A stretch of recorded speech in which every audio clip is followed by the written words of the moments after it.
And I want to introduce one of the most important numbers in mathematics, and it's the letter E. E, it's a small case, cursive E. E is approximately 2.7182818, and I forgot what comes after it. There is no pattern to it, although it looks like there's a little bit of a pattern with the 8s alternating, but truly there is no pattern to this number. And you'd have to wonder what is important about this number. Okay, well, it showed up in the 1700s, and I believe probably a German mathematician, Leonhard Euler, E-U-L-E-R is his last name.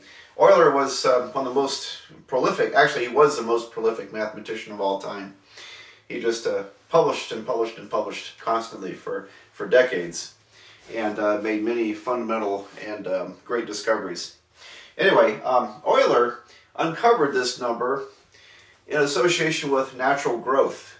When things tend to grow naturally or expand naturally, then this number tends to show up. And it shows up in other places too. So it's a little hard to give you a sense of why this number is without having an understanding of calculus. If you take me for calculus 2, then I'm going to derive this number. Where does it come from? We'll figure it out. And it has some rather amazing properties associated with it.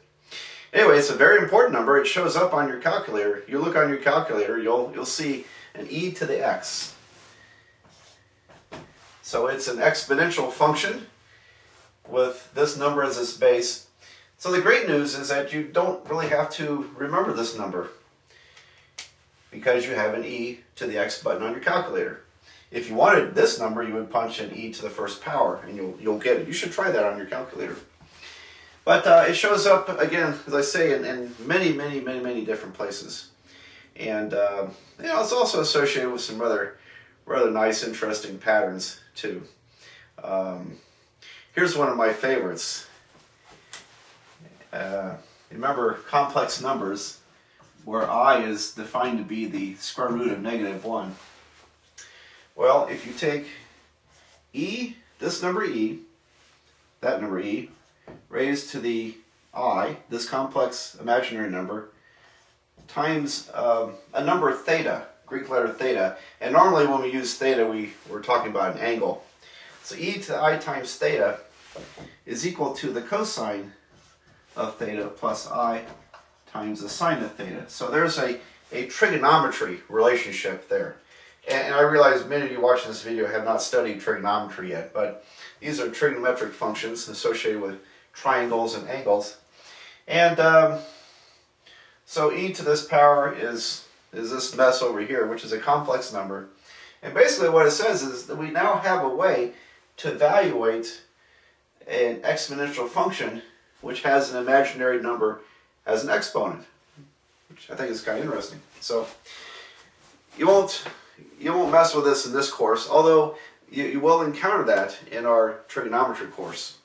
And also later on, if you continue to take math, you'll see it in later calculuses or differential equations. So anyway, I wanted to make kind of a big splash introduction here of E, because it is rather important to mathematics. In fact, it's easily as important to mathematics as the number pi is, and in fact they're somewhat related to one another. So, okay, well let's go on and do a calculation with it.